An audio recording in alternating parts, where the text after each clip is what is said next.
Muy bien, Javi, pues muchas gracias. Sigue siendo como en familia, ¿verdad, Joaquín? Por las tardes aquí estamos en familia por las tardes totalmente. Pero es un gozo y estaba viendo en el teléfono ahora que miraba quiénes están en internet y he visto al hermano Jesús también, al hermano de Sabadell, que también nos sigue desde hace tiempo. Y me es una alegría tremenda poder saludarles a Melchor y a Jesús. También está Ibeth, Marta. Son hermanas que yo personalmente no he tenido nunca la oportunidad de conocerlas, pero sé que están ahí y son de mucha bendición. Así que esto me da ánimo, de verdad que sí. Y decía Spurgeon que los que vienen por la tarde necesitan recibir el mejor sermón porque son más fieles. Yo no sé si Spurgeon tenía la razón en eso, no, pero es lo que él decía.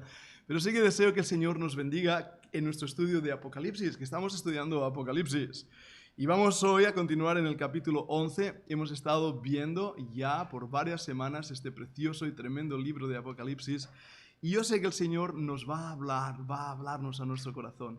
Pero antes de leer las Escrituras, vamos a orar, a pedir que Dios nos bendiga, me use. Y me gustaría pedir a Joaquín, por favor, si tú puedes orar, que el Señor bendiga la predicación, me dé de su gracia. Adelante, hermano. Señor y Padre, te damos gracias en esta tarde por la preciosa oportunidad que nos das de estar delante de tu presencia, Señor. Oh soberano Rey, Señor, te damos gracias porque tú enviaste a tu Hijo a morir por cada uno de nosotros, Señor, y a morir por toda la humanidad, Señor, para que tenga vida y la tenga eterna, Padre. Ponemos delante tuyo, Señor, en esta tarde, la predicación de Pedro, Señor, que sea bien para nosotros, Señor, porque tu palabra es viva y eficaz, Señor. Que podamos, Señor, salir de aquí, Señor, gozosos, Señor, y que nuestro corazón, Señor, medite en tu palabra y las palabras que vamos a escuchar de Pedro, Señor, con el fin, Señor, de alabarte y bendecirte en nuestra vida y en nuestro caminar diario. Pues te lo pido en el nombre de tu Jesucristo. Amén. Amén.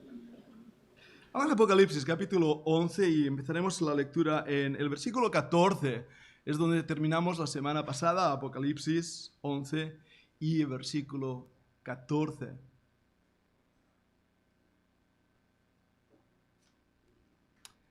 Dice así la palabra del Señor. El segundo ay pasó, he aquí el tercer ay viene pronto. El séptimo ángel tocó la trompeta y hubo grandes voces en el cielo que decían: los reinos del mundo han venido a ser de nuestro Señor y de su Cristo, y Él reinará por los siglos de los siglos. Y los 24 ancianos que estaban sentados delante de Dios en sus tronos, se postraron sobre sus rostros y adoraron a Dios, diciendo: te damos gracias, Señor Todopoderoso, el que eres y que eras y que has de venir, porque has tomado tu gran poder y has reinado. Y se airaron las naciones, y tu ira ha venido, y el tiempo de juzgar a los muertos y de dar el galardón a tus siervos los profetas, a los santos y a los que temen tu nombre, a los pequeños y a los grandes, de destruir a los que destruyen la tierra. Y el templo de Dios fue abierto en el cielo, y el arca de su pacto se veía en el templo. Y hubo relámpagos, voces, truenos, un terremoto y grande granizo. Señor, bendiga su palabra en nuestros corazones y sé que va a hacerlo. Aunque al leer un pasaje como el que acabo de leer, comparativamente con el Salmo 46, por ejemplo, que hemos leído esta mañana y hemos hablado del consuelo de Dios, del poder de Dios, del refugio de Dios, cuando leemos pasajes como Apocalipsis, decimos: Señor, ¿qué quiere decir esto? ¿Qué puedo aprender yo? ¿Qué lecciones hay para mi vida práctica hoy? Y a la vez muchas veces es: ¿qué quiere decir esto? Porque realmente es difícil de entender. Ahora, cuando profundizamos en el libro eterno, para que podamos tener una imagen de lo que estamos haciendo, imaginaros entrar en una cueva oscura.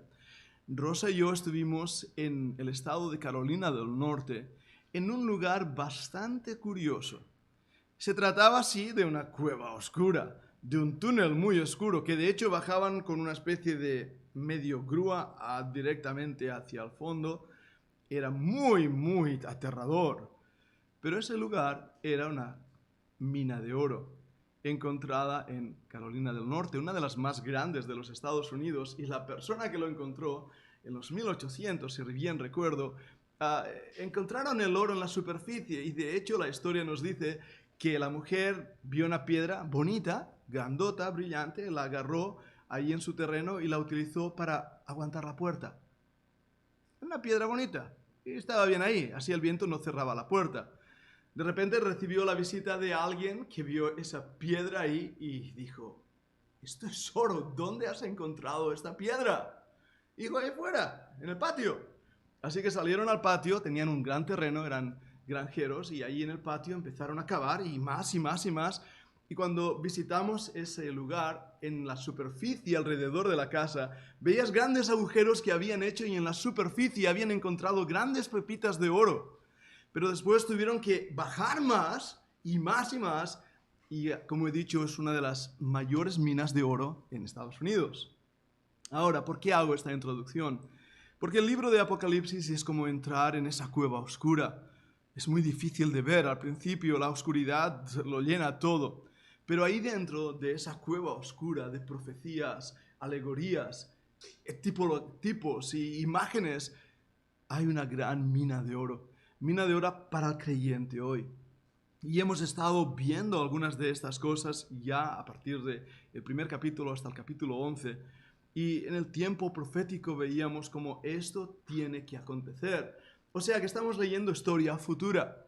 Un día lo que estoy leyendo hoy será historia. Un día formará parte del pasado, pero hoy todavía forma parte del diseño y plan de Dios para un tiempo cercano en el futuro. Y entramos en esta sección en lo que realmente da fama al libro de Apocalipsis.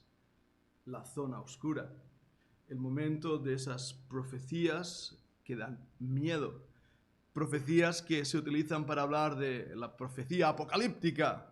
Guerras, destrucciones, hambres, pestilencias. Pero que el corazón y propósito de lo que vamos a leer es mostrar la gloria del Señor Jesucristo. Porque desde un inicio hemos estado viendo ya que Apocalipsis es la revelación de Cristo. Y que le vemos a Él ahora no en la tierra, no en una cruz, no siendo humillado, despreciado entre los hombres, sino que lo vemos con gran resplandor y gloria. Y ahora, el versículo primero que he leído, el versículo 14, nos introduce a esta nueva sección del libro de Apocalipsis. Es un ¡ay! Y todos entendemos lo que esa palabra indica, ¿verdad que sí? Cuando alguien dice ¡ay! Es que algo duele. Y de hecho aquí es el tercer ay que aparece en el libro. El primer ay es el capítulo 9, versículo 1 hasta el versículo 11. Y ese primer ay introduce ya a los juicios del tiempo de la gran tribulación, donde la iglesia no aparece. El segundo ay se encuentra en el capítulo 9, pero esta vez desde el versículo 13 hasta el versículo 21.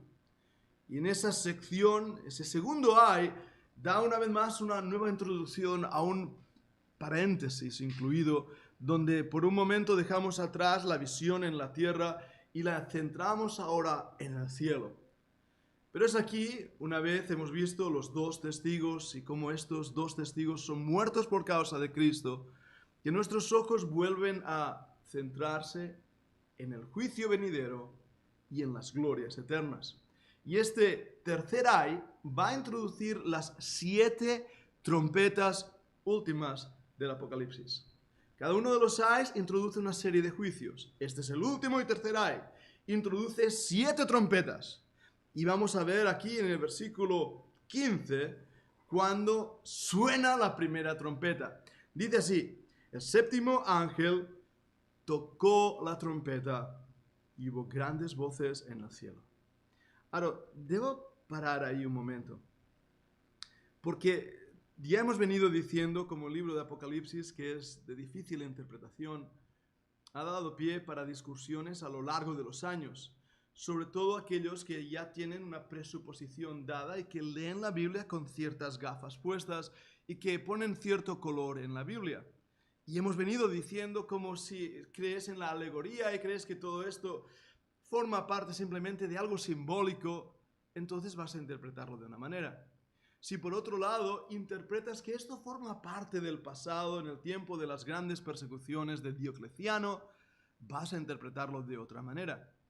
Pero si crees, como nosotros, que esto forma parte del diseño de Dios para las edades, para los tiempos, y que esto se encuentra en el futuro, entonces tenemos que ver la interpretación de este pasaje como una realidad futura que va a cumplirse.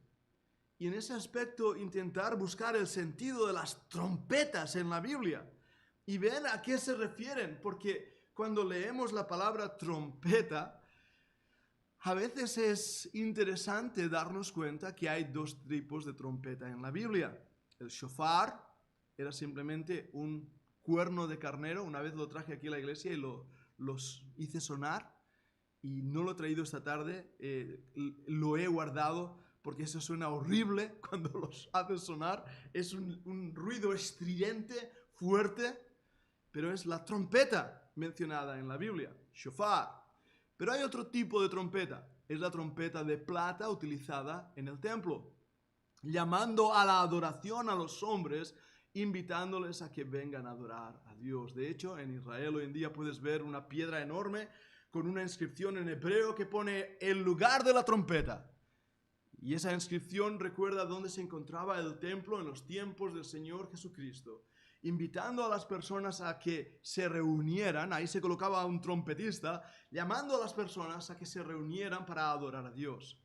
La trompeta en la Biblia es usada, por lo tanto, con diferentes usos.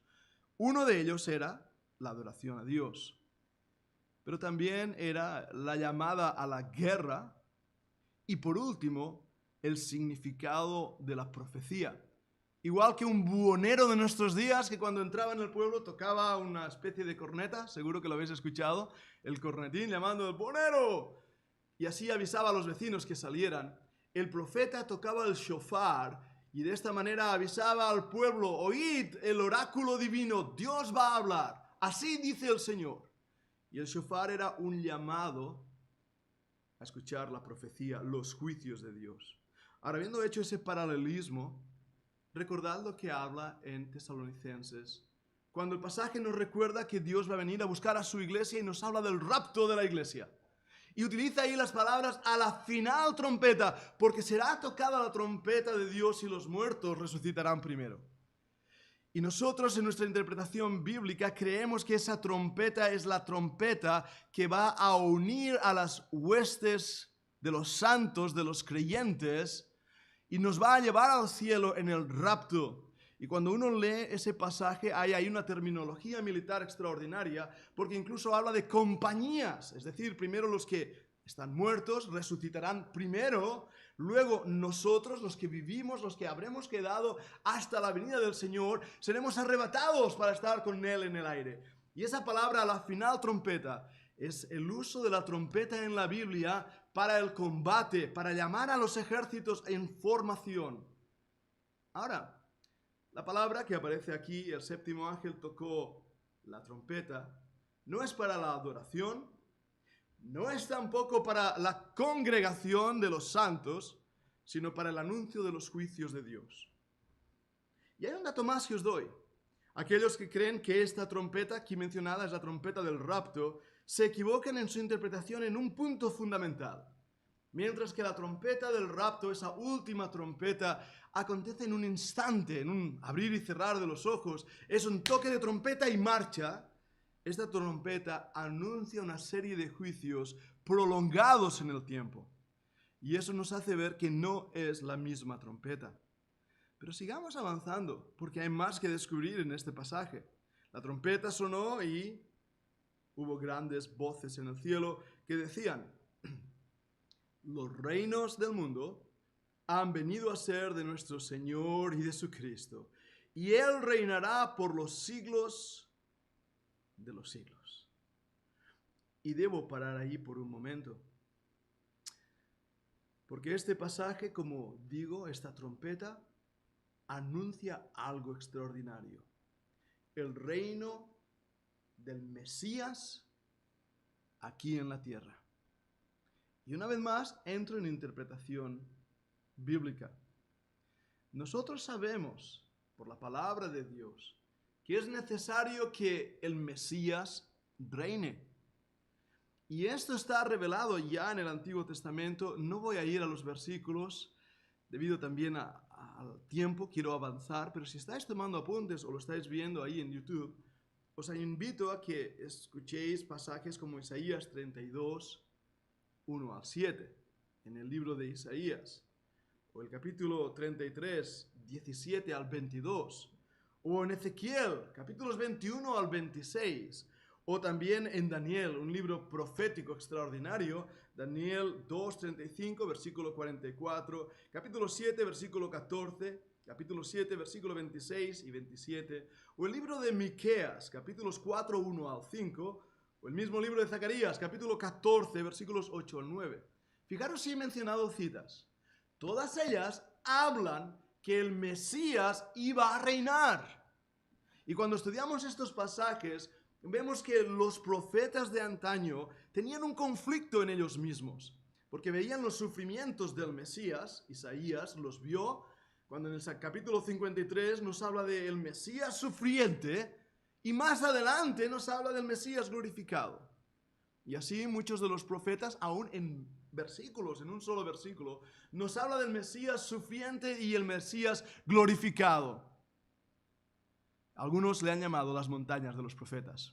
Veían los dos grandes bloques, pero en su perspectiva antigua no podían ver lo que había en medio. ¿Y qué es lo que había en medio? Tú y yo, la iglesia del Señor Jesucristo. Pero de la misma manera que las profecías relativas a su sufrimiento se cumplieron a la mínima, cómo orarían sus manos y sus pies, cómo no quebrantarían sus huesos. Recordad el Salmo 22, por ejemplo. Cómo se cumplió exactamente lo profetizado en su entrada triunfal, en las 9 semanas de Daniel. Todas esas verdades bíblicas se cumplieron. En las 70 semanas, no en las 9, perdonadme. Todo eso se cumplió. Lo mismo se ha de cumplir bíblicamente el reinado del Señor Jesucristo. Primera de Corintios, capítulo 15, versículo 25, dice: es necesario que Él reine. Ahora, hermanos, lo que estoy enseñando ahora no todos los creyentes lo creen. Y no todos creen que el Señor va a reinar, como dicen las profecías, en un tiempo aquí en la tierra de 1000 años, llamado el milenio.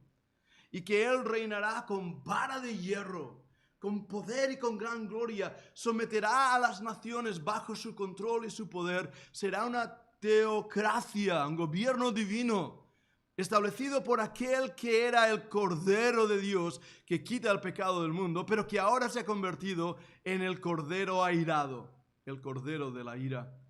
Aquí nos dice que Él se ha vuelto Señor. El versículo 15 lo hemos leído, que decían: los reinos del mundo han venido a ser de nuestro Señor. Y la palabra es kurios, que en griego equivale exactamente a la palabra Adone o Adonai en hebreo, Señor. Término relacionado y dirigido a Dios mismo. Dios es ahora quien ha tomado el control y ha tomado el control, y además dice, y de su Cristo. ¿Lo habéis notado ahí? Es el reino mesiánico. Es el mismo Señor Jesucristo a quien está hablando aquí. Y esto nos abre los ojos a una mina de oro, como antes os decía, donde Él es manifestado como Dios mismo. Este versículo tapa las bocas de aquellos que niegan la divinidad del Señor Jesucristo. Los reinos del mundo han venido a ser de nuestro Señor y de su Cristo. Y Él reinará por los siglos de los siglos. Una expresión de la cual proviene nuestra palabra eternamente. La palabra eternidad no está en la Biblia, es una palabra de origen latino, pero sí está esa expresión en el griego, por las edades y hasta las edades, traducida por los siglos de los siglos. Hermanos, ¿es esto literal? Yo creo que sí. Yo creo que sí. Y pensar en un momento, si acaso podemos hacer este ejercicio mental, imaginaros lo que dura la eternidad. Yo no puedo hacerlo. Estoy tan acostumbrado a saber que todo tiene fecha de caducidad. Los yogures tienen fecha de caducidad. El pan tiene fecha de caducidad. Yo tengo fecha de caducidad. Pero ahí en el cielo no tendremos fecha de caducidad. y nuestro Dios gobernará. Hablaremos del milenio en otra predicación. Quiero enfocar y enseñar esta doctrina que es preciosa, pero hoy me centro en el texto delante nuestro para avanzar más en su comprensión. Miremos ahora lo que hacen los ancianos. Y una vez más tenemos que decir que estos seguramente, muy probablemente, sean ángeles que están adorando al Señor y que manifiestan las características de Cristo. Algunos han interpretado esto como compañías de creyentes, diferentes tipos de creyentes. Sea como sea, no voy a entrar ahora en esa discusión, pero quiero mantener vuestros ojos fijados en la respuesta de adoración. Versículo 16. Los 24 ancianos que estaban sentados delante de Dios en sus tronos se postraron sobre su rostro, humillación delante de Dios, y adoraron a Dios. Hemos visto esa actitud de los santos en el libro de Apocalipsis. El mismo Juan lo hizo. Y hermanos, esto me muestra cómo debemos adorar a Dios. Y siento decirlo, la iglesia no es un lugar para pegar botes y saltar por encima de los bancos. Estamos en la presencia de Dios. Y yo sé que cuando la palabra de Dios es predicada, Dios nos habla. Y cuando estamos cantando himnos, estamos adorando a un Dios 3 veces santo.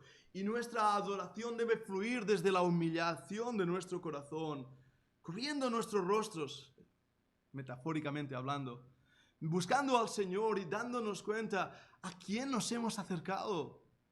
Y que aún siendo 3 veces santo y poderoso y glorioso en todos sus atributos y sus dones, Él extiende su cetro hacia nosotros y nos deja entrar al trono de gracia.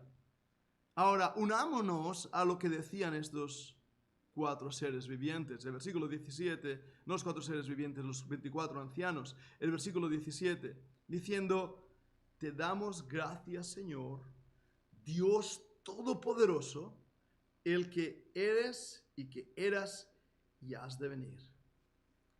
No hay duda alguna que esa referencia se refiere al Señor Jesucristo. Lo vimos en el capítulo 4, por ejemplo, cuando está clarísimo en esa expresión que el que había de venir era el Señor Jesucristo, y que era en el pasado eterno y que es en el presente fuera del tiempo. ¿Por qué? Porque Él ha tomado el poder. La palabra ahí en griego, Él ha tomado el poder, es la palabra dunamis.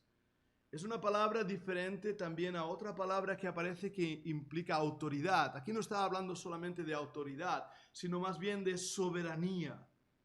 Dios es poderoso, Dios es soberano, Dios ha tomado el poder y además en el griego manifiesta aún con un artículo, ha tomado el poder, su poder. Es lo que hace ese texto. Le pertenece a Él el poder y la gloria y la magnificencia, no al hombre. Y el hombre por tiempo ha intentado robar a Dios su gloria. Y se han levantado a lo largo de los siglos hombres que han querido usurpar la gloria y el trono de Dios. Recordad a Napoleón, recordad a Hitler, recordad al mismo César, recordad también a Alejandro el Magno. Hombres que pensaron llegar a controlar los reinos y las naciones y convertirse ellos en un ser que gobernara el mundo en aquel entonces conocido. Para César fue el Mare Nostrum y todo cuanto le rodeaba. Para Hitler en su expansión dentro de Europa, yendo también hacia el mismo Moscú, querían controlar el mundo. Pero solo hay alguien que le pertenece todo el poder, toda la gloria y toda la magnificencia. Y ese es nuestro Señor Jesucristo. Pero qué versículo tan tremendo, el versículo 16. Cuando vemos la respuesta de los hombres ante su poder. La Biblia dice que las naciones se airaron. Y recuerda claramente el Salmo 2. Cuando se reúnen las gentes, los pueblos piensan cosas vanas en contra de su ungido, en contra de su Cristo. El corazón del hombre no ha cambiado desde los días de Babilonia, de Babel. Cuando se quisieron unir y formar un nombre y una sola lengua y una sola nación, ir en contra del mandato que Dios les había dado de expandirse y llenar la tierra. Y pensaron que ellos podrían controlar el mundo gobernado por Dios. Y aquí vemos la misma respuesta, y esta será la respuesta de las naciones. No voy a entrar en lo que sería política o nombrar aquí grupos nacionales que seguro que conoceríais, pero sabemos que algunos de esos grupos internacionales, empezando con el mercado común o otros, tienen en su agenda realmente un rechazo de Dios. Dios no está en la mente y en el corazón de los políticos. Quieren gobernar el mundo sin Dios. Quieren gobernar el mundo a sus propios antojos y a sus propias ideas. Pero mirad lo que dice después el versículo. Y se airaron las naciones, y tu ira ha venido. El tiempo de juzgar a los muertos y de dar el galardón a tus siervos, los profetas, los santos, los que temen tu nombre, los que pequeños y los grandes, y los destruir a los que destruyen la tierra. Qué versículo tan extraordinario. Se airan las naciones en contra de Dios y Dios manifiesta su ira.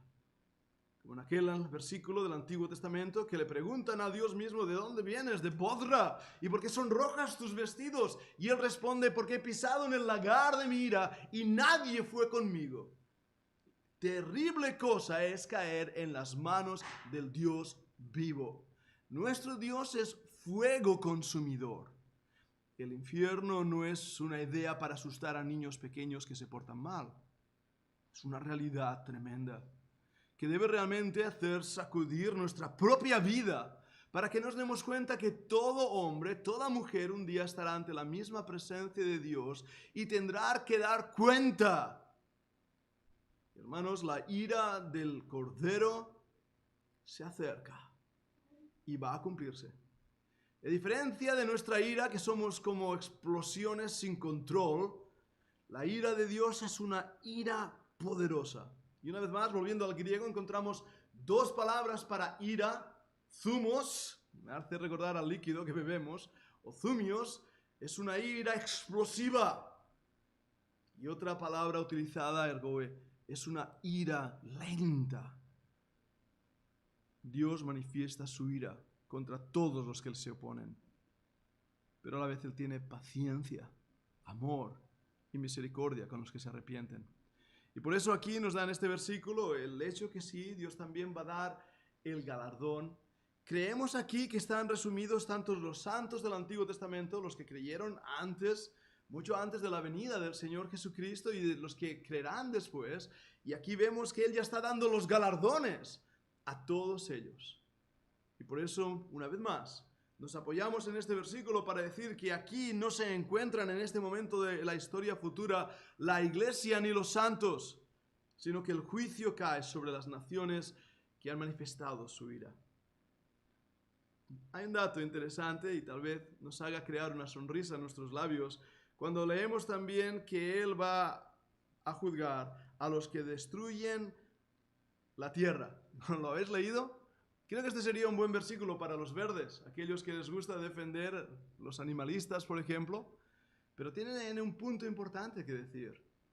La Biblia nos dice en el libro de Romanos que la misma creación gime a una y a una está de parto, esperando la manifestación de los hijos de Dios. Este mundo está pereciendo. ¿Por qué? El pecado y la maldad están en control. Y el sufrimiento del planeta Tierra, los plásticos en el mar y los pobres animales que están sufriendo, un día Dios va a llevar eso a cuenta también y juzgarlo. Termino por último en el versículo 19, intentando manifestar algo que nos debe llamar también la atención. Nuestros ojos son puestos ahora en el cielo una vez más. Es el templo de Dios. Es abierto. La palabra abierto es la idea una vez más del capítulo 1 de Apocalipsis, una revelación de lo que hay ahí. Y de repente vemos el arca de su pacto. No quiero ser Indiana Jones en este momento, aunque me divierte cuando leo qué pudo haber pasado con el arca, que seguro que sería tema para hablar y conversar y poderme extender aquí de cuáles son las teorías del arca. Creo que en el libro de Hebreos, cuando estábamos en una de las clases, salió este tema. ¿Y qué pasó con el arca? Y hay varias teorías. La de Indiana Jones, basada en que se encontraba en Egipto y fue tomada por los faraones, es una de las teorías. como también la teoría de que se encontraba en el templo de la isla Elefantitis y que más tarde fue llevada, seguramente por la reina de Sabá, la reina de Etiopía, a la iglesia actual, que está casi debajo de tierra. No sé si nunca habéis visto una fotografía, y está ahí escondida, y hay un guarda del arca, y solo él puede ver el arca. Y esa es una de las teorías tal vez con más aferrados a esa teoría, o que está en Roma, guardada en el Vaticano, porque la columna de Trajano nos lo manifiesta y nos lo muestra. O como a veces he pensado yo mismo, que está escondida en algún lugar en Jerusalén, tal vez porque a Jeremías, el profeta llorón, la escondió allí. Son buenas teorías, pero ¿qué es el problema? Aquí vemos que está en el templo de Dios. Ahora, lo que voy a decir ahora no es doctrina fundamental y a lo mejor puedo equivocarme, pero quiero manifestar otra teoría que me llama la atención. En Primera de Reyes, capítulo 2, y versículo 25:9, es el capítulo 25:9, nos dice cómo Nabucodonosor destruyó el templo, las murallas, lo quemó, las casas, destruyó todo. No dice ahí del arca. Pero cuando estábamos estudiando el libro de Ezequiel, en la visión de Ezequiel, como la gloria de parte del templo y la gloria de Shikana, de la presencia de Dios, se aleja en Jerusalén y la ve como va, y el último lugar que la ve es justamente en el Monte de los Olivos, y de ahí sube al cielo. Es un dato muy interesante, y hago una unión de ideas, porque la gloria de Shekinah, la gloria de Dios, se manifestaba encima del trono de Dios. ¿Y cuál era el trono de Dios en el lugar santísimo? Ni más ni menos que el arca. Así que presento esta teoría. Pudiera haber sido en aquel momento en que Ezequiel está viendo como el arca, la gloria de Dios de parte y sube al cielo. Pudiera ser en ese momento que el arca hubiera sido arrebatada, llevada al cielo. Si los hombres la encuentran hoy en día, la van a adorar como si de Dios se tratara. Y pudiera haber sido que por esa razón Juan, sabiendo que el arca no se encontraba ya en el templo, que en ese tiempo aún existía el templo, gran templo herodiano, podría ser que aún no habiendo sido registrado, los judíos sabían que cuando esa gloria de Dios desapareció, explicado en el libro de Ezequiel, junto a esa gloria el arca desapareció y fue llevada al cielo. No lo sé, pero la idea me apasiona. Ahora doy un giro más a esta tuerca. Cuando el Señor regrese, sus pies se postrarán, se pondrán en el Monte de los Olivos. En el mismo lugar donde la gloria desapareció, es ahí donde la gloria de Dios volverá, el Señor Jesucristo manifestado en gloria. Y hoy en día, cuando vas a Israel, puedes ver ese Monte de los Olivos repleto de tumbas de judíos. Casi que ya no queda. Dicen que es el lugar más caro en la tierra para ser enterrado. Se me ocurre que alguien tome mis cenizas un día, las lleve ahí a escondidas, las esté esparciendo por ahí. No habrá que pagar nada. Pero os digo algo que es cierto. El Señor regresará y pondrá los pies sobre ese monte. Y veremos su gloria. Y empezará su reino, manifiesto con poder y con control. Esa teocracia divina donde Dios va a gobernar a los hombres. Y esto que hoy os he dicho no es alegórico. No es una idea ni un cuento bonito. No es una literatura apocalíptica para asustar al incrédulo. Esto que os he dicho hoy es una gran verdad. Y va a pasar pronto. Pronto. Porque lo hemos leído ya en el versículo 14 y tal vez en mi lectura rápida ni lo habéis percibido. Cuando el versículo 14, el inicio del mensaje, hemos leído: el segundo ay pasó, he aquí el tercer ay viene pronto. Así que deseo concluir y terminar este mensaje con esas palabras con las cuales iniciábamos hoy el estudio. Viene pronto. Puede ser hoy mismo. La venida del Señor es pronta. Y debemos estar apercibidos, y más que apercibidos, pidiendo al Señor que lo que he leído se cumpla pronto. Necesitamos que el Señor regrese, que venga a buscar a sus hijos, que podamos por fin estar delante de su presencia. Y así Él secará todas nuestras lágrimas, nuestros dolores, y tendremos una eternidad para servirle.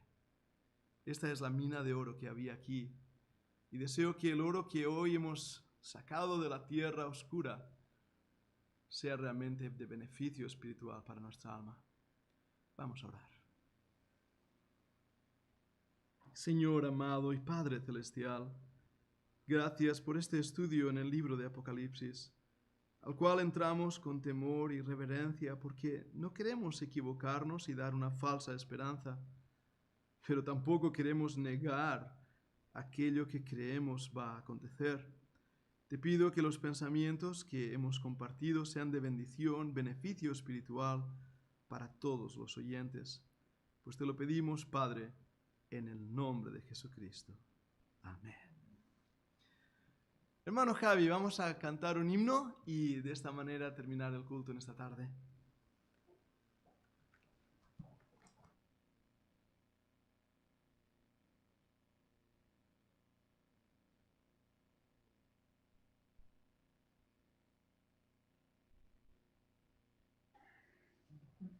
Sí.